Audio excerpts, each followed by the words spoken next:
In the first series, I began unravelling the story of this spectacular and historic nation by travelling from Athens, around the Peloponnese and up to the Ionian Islands. It took in parts of the country that lots of tourists know well, but in amongst the popular places were hidden gems undiscovered by the holidaying masses. So far this series, I've been back aboard my beautiful boat Mezogeu and travelled through a region of Greece I haven't spent much time in. We've skipped between the islands, taking in the sights of the northern Aegean. It's been a journey of discovery where I've dug deeper into the fabric that makes Greece so unique and immersed myself in a centuries-old culture, unlike anywhere else on Earth. I'm now heading into the second leg of the journey. The next stretch sees me moving down to the Western Cyclades. It's a region of the Mediterranean that doesn't often have a light shined on it, which is all the more reason why I was so keen to check it out. The first port of call is Syros, where my plan is to show you a real mix of the things that makes this part of the country so awesome. It's a place where there's plenty of that old world charm and scenery to die for. However, before getting there, I had to make a short stopover to an island you've no doubt heard of, Mykonos. We're in transit from Chios to Syros, and we had to stop off here in Mykonos to refuel. Mykonos, the island where the rich and famous come in their aircraft carriers and blend in amongst the beautiful people. Me, on the other hand, in my $10 outfit, I look like a dodo amongst the flamingos. But have a look at that thing, it's huge. It makes my little baby look like a dwarf. I've got to get out of here. Mykonos is without a doubt the cosmopolitan capital of Greece. So along with being a halfway stop between Chios and Syros, it's just an awesome place for our hard-working crew to relax. When we're travelling, the days are long, so a bit of time in a beautiful part of the world was just what the doctor ordered. Plus, the next transit was going to be a bumpy one, so a well-rested crew was essential. Last year, we was at the Ionian Sea that the weather usually is good and it's flat and not too much wind. But here at Cyclades Islands, there is always too much wind, almost always. Very seldom you found the weather calm here. For us, this weather is not bad because we are a big boat. For a small boat, it's difficult and people will get seasick and many things can happen. But of course, here we have Kyriakos, and when it's bad the weather, nobody gets seasick. Syros lies about 40 kilometres directly west of Mykonos, but it's certainly not smooth sailing. The winds howl through this part of the Med during summer, which just so happens to be the time when most people plan their holidays here. We've just had a fairly rough voyage coming from Mykonos to here. It's windy this time of the year. They call it the Meltemia. And I was feeling a bit queasy, but thankfully I had a Kyriako bar, and it's just rejuvenated me. I carry them all the time. Have a look at this, always in my bag. Anyway, we're here in Syros. This is Ermoupoli, which is the capital of the Cycladic group of islands. Probably the most popular islands in Greece, and Syros has a lot of history, and I just can't wait to explore it all. Sea captain, he's hosing down there because there's a lot of salt, so I'll go away while he cleans up the boat, and I'll be back soon. Thanks, Captain. Yasue. Yes. First impressions are that it's a busy city, alive with heavy industry in the form of shipbuilding. But don't let that fool you.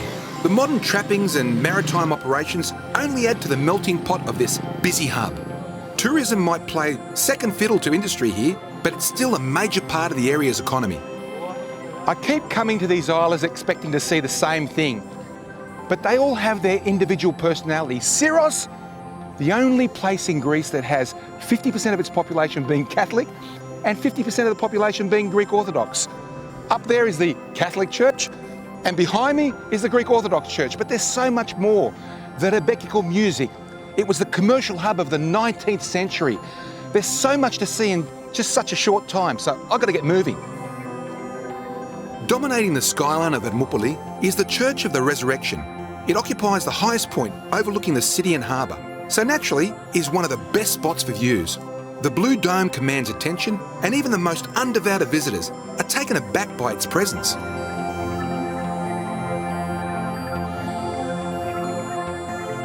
About 12,000 people live here, mostly working in the shipyards, tourism sector and general commerce. Being the capital of the Cycladic group of islands, there's quite a bit of business and administration that goes on in Ermoupoli. At one point, it was the main port and commercial centre of the country. The time is mid to late 1800s, and the refugees from Psara, Chios and Lesbos have been here for about 50 to 70 years. They've built up massive trade and commerce, a lot of wealth. This was the time when they invited Italian, German and even Greek architects to create an architecture that would become the neoclassical style of Syros. This town hall, 22 years to build, and it's absolutely magnificent. I've only seen it in photos and I'm really excited.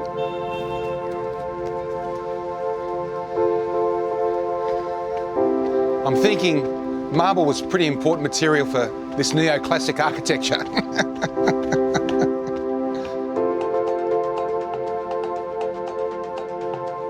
Greeks are well known for their love of marble, but this place takes it to another level. The grand entrance sets the scene for the opulence of what's inside. Here I met Miss Anna Marouli. She works for the local council and is a wealth of knowledge about Ermoupoli and Syros in general. The important thing is that Ermoupolis is the town of refugees. Refugees that came here to find a refugee, but these refugees were well educated, a successful businessmen who worked hard and established this city and dedicated to Hermes. Hermes Ermoupoli. Hermes Ermoupoli. And god of it was trade. named after him. Fantastic. And it is a beautiful town. It is, and still preserves the highlight of that era of 19th century. That's why everybody that lives here and works here, I think, feel blessed and lucky because it has the chance to feel the energy and the atmosphere of that era. Yes, wonderful. Anna's passion for her hometown is clearly evident. A short walk with her through the galleries of the town hall gave me an insight into what the capital is all about, from humble beginnings, through a migrant influx that led to development and wealth, to economic collapse and a recent rebirth. This town and its people have been through a lot. The refugees that arrived here in the 1800s came from war-torn countries, bringing with them their skills and a hunger to create a future for their families. This drove them to achieve remarkable things. They founded successful businesses and constructed magnificent buildings.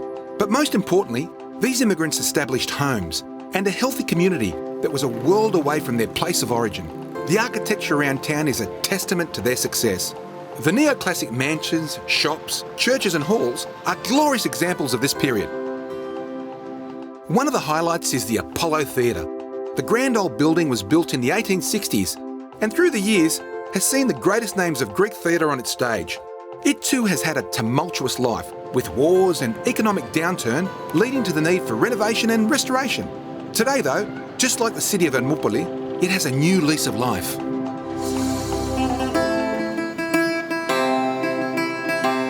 There's a special sweet that Syros is known for. You probably know them as Turkish delight. Here they're known as lukούμia. And when it comes to making this delicious treat, the master is Yannis Vambakousis. Lukumi came from Chios in the 19th century and they brought it here. And they've been making lukumi here for how long? For many, many years. A lot of years, yes, about 130 years here. And how much lukumi do you make a year here? About our firm? Yeah. Our firm about 60 tons a year. 60 tons a year of lukumi. And I love lukumi. I'm looking forward to tasting your lukumi. It's something I think that the Turkish people, the Ottomans, brought to Greece, and we've made it better. I think we make it better than the Turks. Yes. But they are the original people that made it. We thank them for that. We thank you. Thank you very much, all of Turkey. We put the sugar. Okay. About 35 kilos of sugar. Okay. I'll give you a hand with this too. Thank you. I'm going to make. Right. I'm going to make these lukumi. Can I put this one in? Take. I've got to do some work today.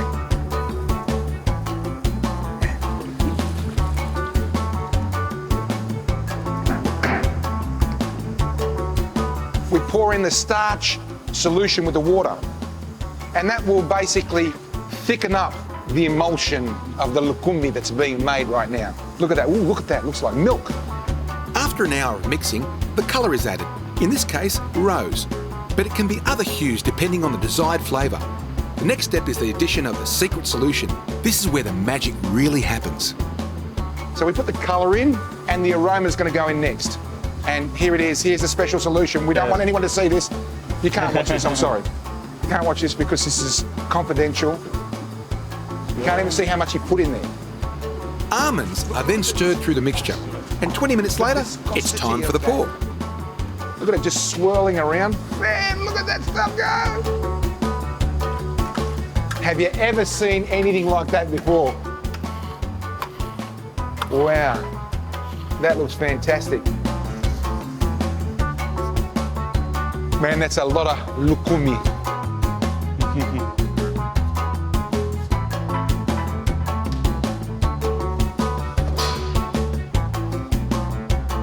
You don't understand. I didn't have breakfast this morning and my mouth is watering. I'm salivating at the moment just looking at this stuff and I'm dying to try. We've been here for an hour and a half making this stuff. So we've gone from the other side now. Okay, I'll get around you here. Beautiful, beautiful. Oh, look at them. They look fantastic. So it's small cubes, yes. Small cubes.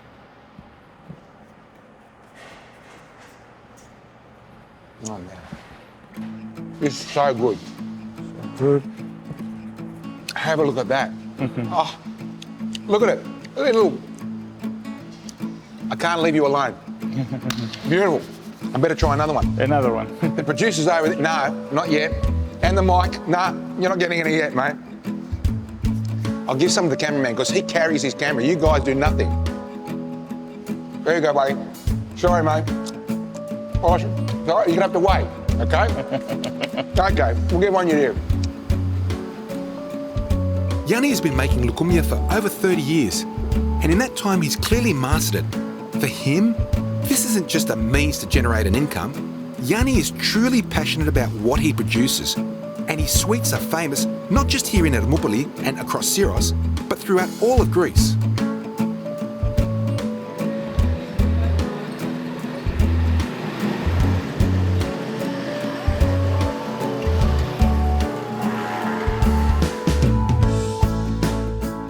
I'm in the sacred temple of the Assumption, and the work and detail that's gone into this church alone is worth visiting, but I've come for something else. This is one of the most important sites in Ermoupoli for a couple of reasons. Firstly, it's the second oldest church on the island, built in 1828.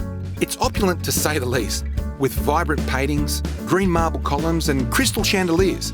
But the craftsmanship and contemporary frescoes are paled into relative insignificance by a small work of art they've got on display for all to enjoy. The church is fronted by this absolutely magnificent piece of art from El Greco, the famous Renaissance artist. It was brought here by the refugees of Psala, and they actually didn't realise that it was an El Greco until the 1980s. Just check it out. You could look at this all day. With a name like Domenikos Theotokopoulos, it's no wonder it was shortened to El Greco. He rose to prominence during the Spanish Renaissance in the 16th century. In that time, he was seen as somewhat of an outlier. The dramatic expressions, vibrant colours and disregard of proportion were different to the style of his contemporaries, but it gave his work a certain grace and distinctiveness that centuries later became widely appreciated. Visiting the Church of the Assumption was the beginning of me unravelling the story of religion on Syros.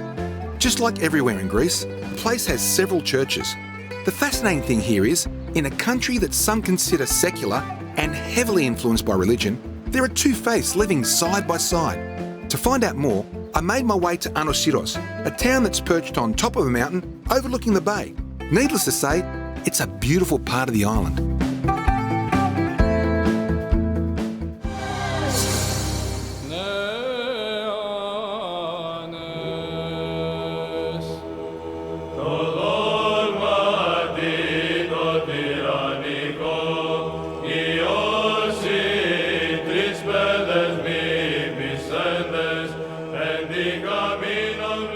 Looking at the skyline of Ermoupoli, there are two churches high above the port. One is the Blue Dome Church of the Resurrection of Christ, and the other is St. George's Cathedral, the former being Greek Orthodox and the latter Catholic. This is relatively unheard of in Greece. After all, Orthodoxy is by far the main dogma in the country. But Syros has been given the nickname the Island of the Pope for a reason.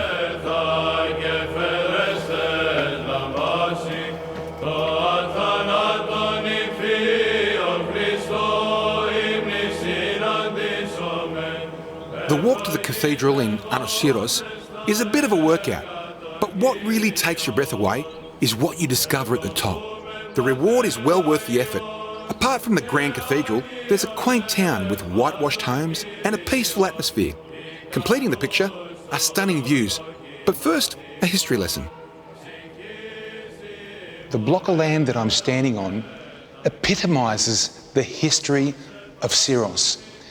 In 1204 AD, the Venetians came to Syros and they built a church right here. As a result of a number of disasters, they've since built 4 or 5 churches. This is the 5th. And it's a Catholic church, the Catholic Church of St. George. And you can see St. George up there. Unlike the Greek Orthodox Church of St. George, where he sits on a horse, he's standing there with his spear into the dragon. But what's significant is that the Ottomans held all of the Aegean except for Syros because they had an agreement with the Venetians. The Venetians would hold it. Following the revolution of 1821, refugees from Psara and Chios and Lesbos and other islands had nowhere to go. But they came here because they knew it was a protectorate. And it's from that point on, these hungry refugees that wanted to create a life for themselves built Syros and the trade in Syros, and it became a commercial behemoth of all of the Aegean, right here.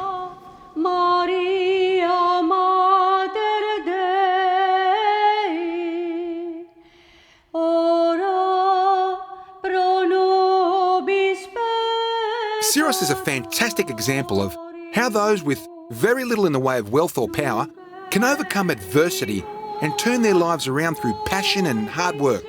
This was an island made up largely of refugees, yet in a matter of decades, it became the economic lifeblood of the region.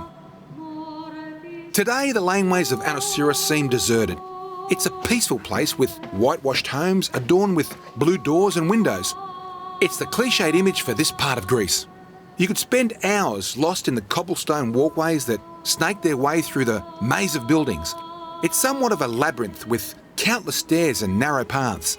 Some lead to beautiful views, while others are dead ends.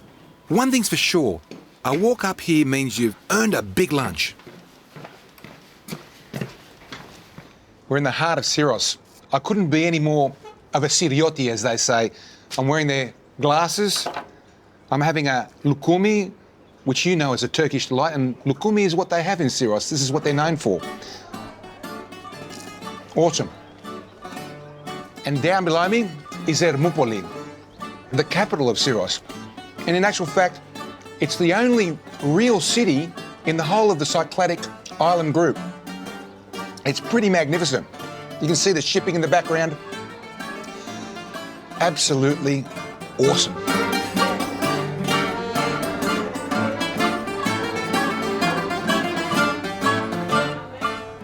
The cafe culture here is alive and well. After all, it's a place where you move slowly, take in the scenery, and plan to do very little. And there's no better way to do exactly that than by sitting at a cafenio, sipping on a coffee and watching the world go by. The thing is, when in Syros, there's no need to rush. You'd probably be the only person on the island doing so. If you're late for something, no stress. Whoever you're meeting will probably be late too. One thing you'll quickly discover here is that it's a carefree lifestyle. The daylight hours are spent relaxing on the beach or strolling around town. Then as night falls, people start rousing, emerging from their homes or offices and heading out for a bite to eat or to socialise over a drink. Many of the taverns liven up with their traditional rebetiko music, a style that Syros is famous for. It too has origins tied in with the refugees. It came about as a result of the mix of cultures from Asia Minor and the Eastern Mediterranean that occurred early in the 20th century. It was the music of the poor with lyrics of passion and pain. It galvanised the lower classes and is the foundation of modern Greek music. I have to admit, I have a bit of a love-hate relationship with the Mediterranean way of life. I'm all for chilling out and minimising stress, but that's after I've spent the day exploring and seeking adventure. The crew on my boat will tell you that I don't make the grade when it comes to sitting around on a lounge in the middle of the day. I also don't mind an evening out with a bit of live music. However, it's a once-a-week thing. And my idea of a night on the town finishes early, and I'm generally in bed by 9 p.m. Yes, that's what I said, 9 p.m. Here, that's when people are just sitting down for dinner. Who knows? Maybe if I lived in Greece for a few years, it would rub off on me.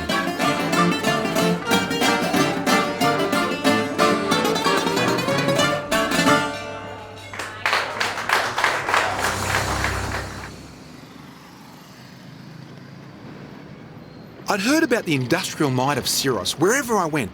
It's known as the Aegean's powerhouse. And coming here, there's no escaping the heavy industry of the island. So I had to learn a little bit more about it. Some say that the Industrial Revolution for Greece started right here in Syrus, and absolutely it did. 123 factories in 1863. It started with tanneries, right through to textiles, and they even made their own stockings here. But more importantly, they built internal combustion engines for the fishing boats of all of Greece. They built boats, ships, geikia. They even built electric cars. 200 of them, 80 of them going to Sweden. Amazing, eh? Like much of the world, the Industrial Revolution arrived in Greece with a bang. Suddenly, fishing boats could travel further and faster. Farming went from using animal power to tractors, meaning more land could be utilised. And many of the jobs that had been done by hand for centuries were replaced by machines. It also led to huge advancements in shipbuilding. Bigger, heavier vessels capable of carrying huge loads were now in demand, and someone had to build them and maintain them. That's where Syrus came to the fore. For decades, Syrus has housed the largest ship maintenance yard in all of Greece. The global financial crisis shut the yard down for over a year as the owner was in financial strife. But what's important is the senior staff and the union delegate hung around and tried all avenues to reinvigorate it and possibly find a new owner. They were caretakers and proud Syrians that didn't want to see their pride and hard work go down the drain. Their persistence paid off when a local industrialist purchased the yard and brought it back to life. To show us around was one of the key players in this turnaround, Andonis Chazandonis, crane driver and president of the shipyard's labour union. This is the main shop. The main machine shop. Right, what's this thing here? It's huge. What is it? This is a shaft from the propeller of the ship that hit a rock, and we came here to repair it. Right, so it's a drive shaft and the propeller goes on there. That's massive. The propeller shaft is on a lathe, the largest lathe in all of Greece. The shaft comes from an Egyptian freighter that hit a rock and came in for repairs. It'll be back in the water in 2 weeks, which, considering the size of everything to do with these ships, it's quite incredible. What's even more remarkable was seeing all these experienced tradesmen working in the machine shop so diligently and alongside the management. What's important to the local economy was that these skills weren't lost as a result of the global financial crisis. It was a disaster that really had nothing to do with these workers and this business. This disease we referred to as the GFC could have wiped out an industry here forever. I can only imagine how much industry and unique skills have been lost in not only Greece, but throughout the world as a result of those trying times.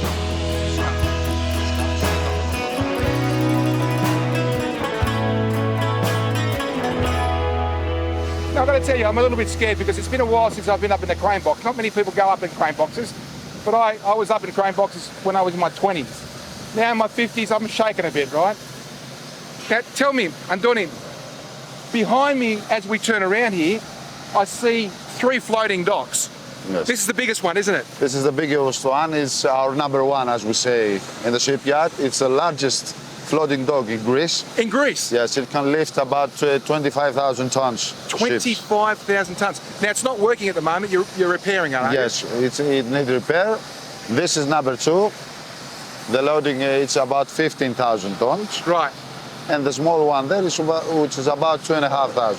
The shipyard was closed for how long? For 1 year. For 1 year. And you were here. Were you being paid? No, no, no.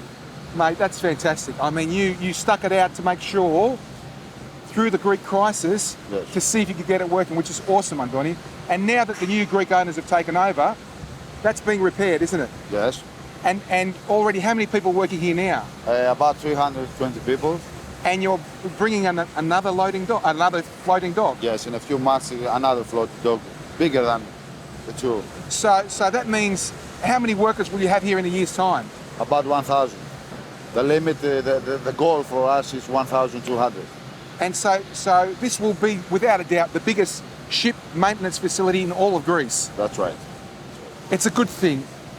Greece is coming out of the crisis now, and I see all these guys working here. I see happy faces too, which is impressive. I noticed that you were talking to the management guy like you've been together, you've known each other for a while. For many years. And the relationship is good. Yes. Many people would think it's otherwise, but I walk around here and I see hard workers working next to management. It's fantastic. And I see that you're efficient. And how many ships in the last month have you been working on? In the last 5 months, about 30 ships. 30 ships in and out? In and out, yes. And we're expecting about 10 in the next 35 days. You should be proud. It's very good. This is fantastic. Yes. I mean, it goes back to Greece's ship maintenance and building history, doesn't it? Yes. You know? I noticed there was an Egyptian ship here. Where was that? It had an accident outside of Egypt, yes. Mediterranean, yeah. And with tugboats, they brought it here. They brought it here from Egypt? Yes. So you're already getting a reputation again for being a very good ship maintenance facility. Everybody knows that we have the best workers here. That's why they bring their ships here. Greece. There's a lot of history. Is there anything we're not good at, Greece?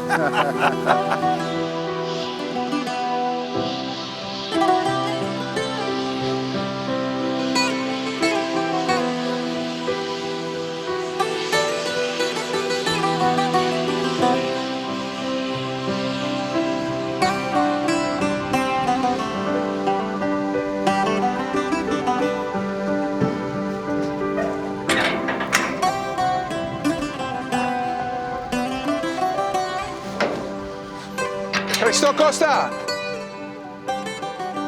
We're going to replace about 500 to 600 tons of the steel plate. Yes. This is massive, huge.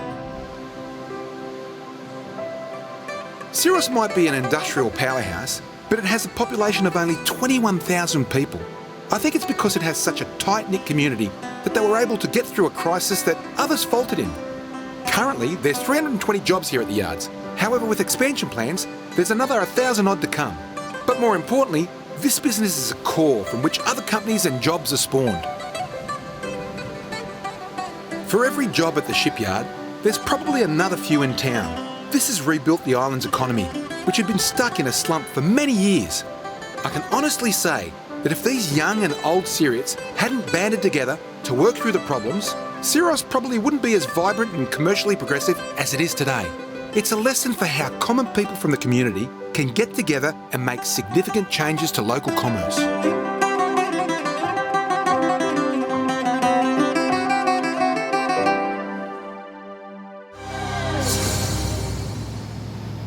I've visited Syros before, and on this occasion, I really enjoyed seeing new things.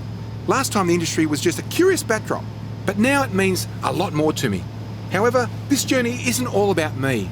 We can't visit an island without pleasing my wife Helen, and it had been a long time between swims. So I asked Captain to pull out the map and save my marriage again. When we first looked at Syros as part of our journey, we didn't think about the beaches because it's not known for its beaches. It's known for its commerce, its history, and being the capital of the Cycladic. But Captain Yanni, who's been travelling the Aegean for 20 years, said to me, Pete, there's plenty of beaches. How many beaches are here, Yanni? About 10 under the island. Under the island, from the south coast going forward up to the north coast. And we're going to, which beach is this?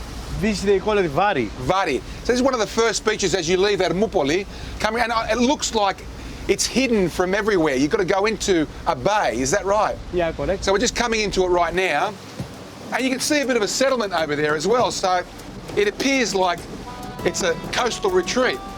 Let's go and have a close look at it.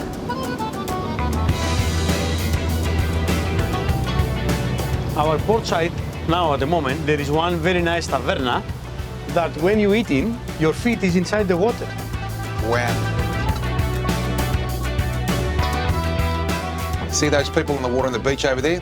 I guarantee you they're all Greek because nobody knows about this beach.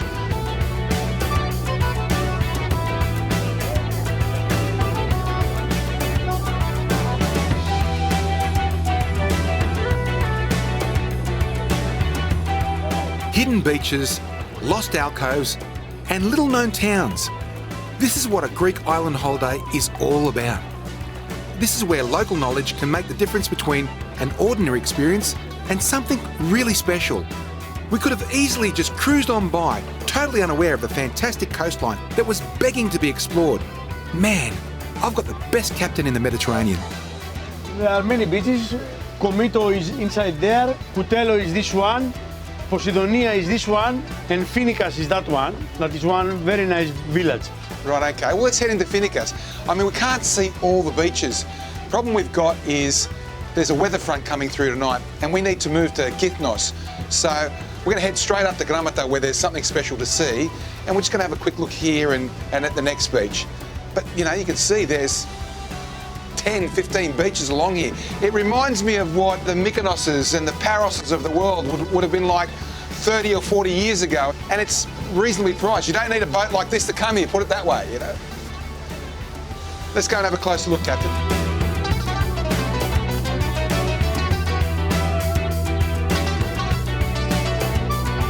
Yanni, I really like this part of Syrros. The road is so close to the beaches. I think you could come here by big boat or by sailing boat, as you see behind me, but you could also go and hire a car in Hermopolis, south, and drive along the south, along the west coast, all the way north, and just stop at these villages all the way along and stay at a hotel for the night and then move on and see all the beaches.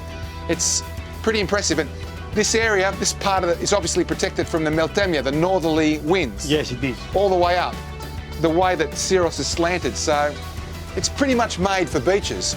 So we're going to head up to Galissa now and have a look at a nice church in a cave, have some lunch and relax a bit.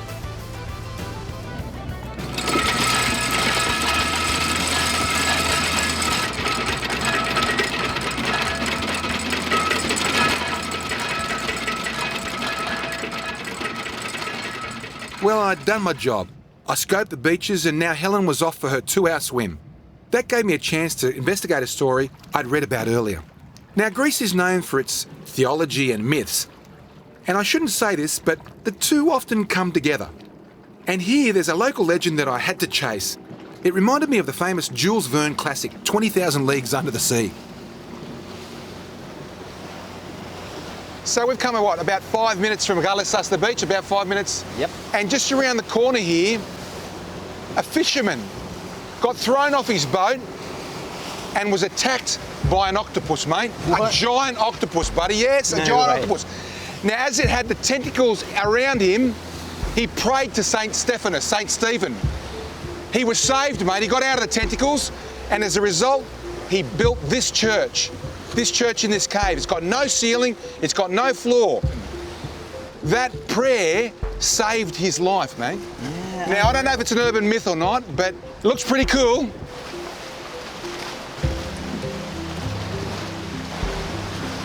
Go and have a look, say a quick prayer. Say one for me. I'll say one for you, buddy. Oh, yeah. Awesome.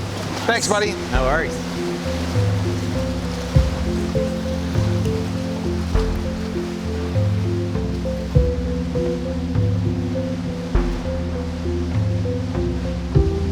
Amazing.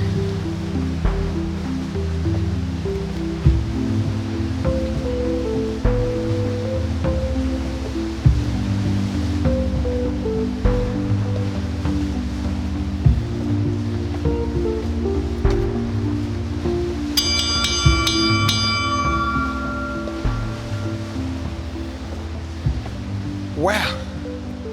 It's got a nice little balcony here. Someone's been having a barbecue. But have a look at it, will you? Who in their right mind would build a church here? Well, if I was a fisherman in the tentacles of a giant octopus and I prayed to St. Stephanos to save me and I was saved, I'd probably build a church as well. Well, Mr. Fisherman, rest in peace. This is an awesome view. It's an awesome spot.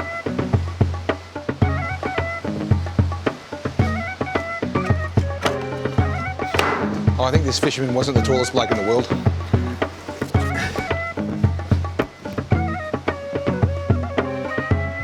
How this so-called fisherman who most probably worked 6 to 7 days a week to keep his family fed, found the time to build this church. Now that's commitment to your beliefs. Would you see that happening today? Nah. People would prefer just to put a few coins in the collection bag. Regardless of the truth to the legend, this tiny church, hidden in a cave, is a testament to the faith of the people that built it. That said, I can't imagine they get too many people at the Sunday service. It's not the easiest place to get to.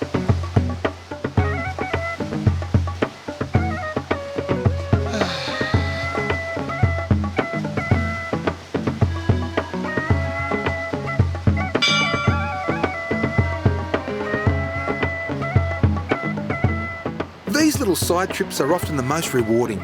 You see places few get to explore, away from the major sites where crowds gather to simply tick a box and post a photo online. I'm all for checking out the major landmarks, but it's the small and quirky things that I remember most fondly. For now, it was time to head back to Mezogeu. No doubt Helen would have finished her swim and I have a feeling lunch is on its way. The last thing I want is a hungry crew on my hands. Plus, we had another special spot I wanted to show you before leaving Syros.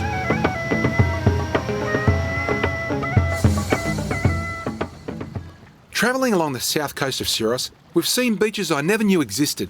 And normally, most stretches of sand are pretty much one-dimensional. You go there for a swim and to relax. But our last group of beaches are amongst a trilogy of bays that have a lot more to them than just that. These protected coves have fascinating stories to tell, garnered over many years. The bays of Gramata on the northwestern peninsula have been a sailor's safe haven for centuries. The name itself in English means writing. It's earned this title because during long periods of inclement weather, sailors would come ashore and carve inscriptions into the rock faces. It became common practice from antiquity all the way to the present day. Yanni, I can see one here from 1859. Oh, yeah. From the 19th century. 1859. Yeah. Look at that. 1859, 1874. Yeah. So this is modern history. I had a little read about it too, Yanni, and there's stuff that's here from ancient times that's been taken up by the museums. Is that right? Yeah. But look at that, 1859. What does that say, Yanni? What does that say? Yorgos. George. Is there more up there, Pame? Yeah, there's more. There's stuff here, there's stuff everywhere, man. Amazing. Okay? There's more. I could see an archaeological sign over there that says don't touch. There's stuff here from recently. I can see stuff here from the 1950s and the 1960s as well. My suggestion is that if you come up here and you want to emboss the rock, do it somewhere else. Don't do it around here because we need to protect our history, you know? Let's keep going, Yanni. Yep.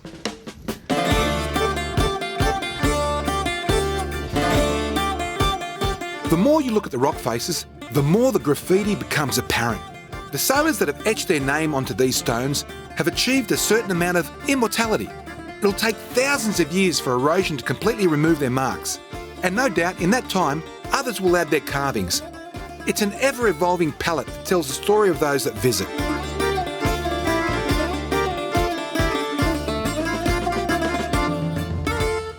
Here's one, 1908. What does that say? Andreas. 1908, eh? And what's that say? Akapo. Yeah. Oh, well. Interesting visit, and the good thing is, you can have a swim afterwards. So there's a couple of sailing boats here, and it seems to me that sailors have been seeking sanctuary from the weather here for over 2,000 years and leaving their mark. So if you want to have a day with a read and a swim, come to the northwest coast of Syros, come to Gramata. It's beautiful. Pame, Yanni. Pame. Let's go. Beyond the carvings, it's a beautiful spot and well worth stopping as you travel around the island. Personally, I would avoid the temptation to add your own mark. It's a historical site and should be left as is. If you do feel the need to etch your name in history, at least do it away from the old carvings and make it subtle. After circumnavigating the island, we docked in at Amupoli for one last time. Ahead was a long cruise, so we took on provisions, refuelled, and of course, I wanted to bid my new friends farewell. I really enjoyed my time in Syros. It's a beautiful island that's full of surprises, from the heavy industry of the shipyards and mixing of religions to the stunning architecture and old world charm. It's a unique destination that has something for everyone. I didn't think they let the ugly boats next to mine, but they are. They're little plastic ones, you know. Mine's aluminium. I've got an awesome boat. These things, they're like runabouts. Most yachts you see around the islands are used mainly for weekends. Tourists do 2 or 3 day island hopping and then return to Athens. Miozi, on the other hand, really gets worked. We're out for months at a time. It's the only way I'm going to see all 227 inhabited Greek islands. And at last count, I'm at 87. Or is it 88? You see, they're clapping because they got in. Like a lot of Greece, during summer, this port is extremely busy. So to avoid chaos and accidents, there's a harbour manager. Having been to plenty of islands over the years, I've met my fair share of them.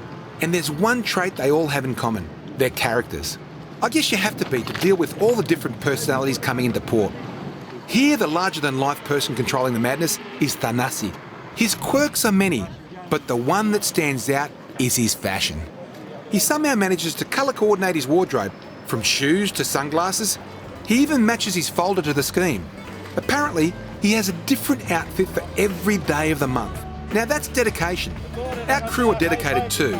Captain Yanni had been watching Thanasi and was banking on a day where they would both be fully synchronised.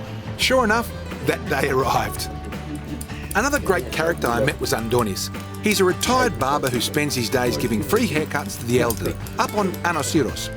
Many of them are too frail to walk down the hill to the city, so he gladly lends a hand. He asks for nothing in return other than a bit of friendly conversation. It's the folks like Andonis, Thanasi, and the workers at the shipyard that give a destination colour and charm. They're the people who tie a community together, be it through their infectious personalities or their contribution to society. I'd go as far to say that they're the lifeblood of islands like Syros. The scenery might be stunning and the history rich, but it's the people that complete the picture. In the next episode of My Greek Odyssey, I'm heading west to Kythnos. It's only 100 kilometres from Athens, which makes it a popular destination for mainland Greeks. Go there in summer and it's really busy, but late in the season, you'll discover a peaceful and ruggedly beautiful island, dotted with secluded beaches. It's the kind of place you go to relax, away from the crowds, where little has changed throughout the centuries.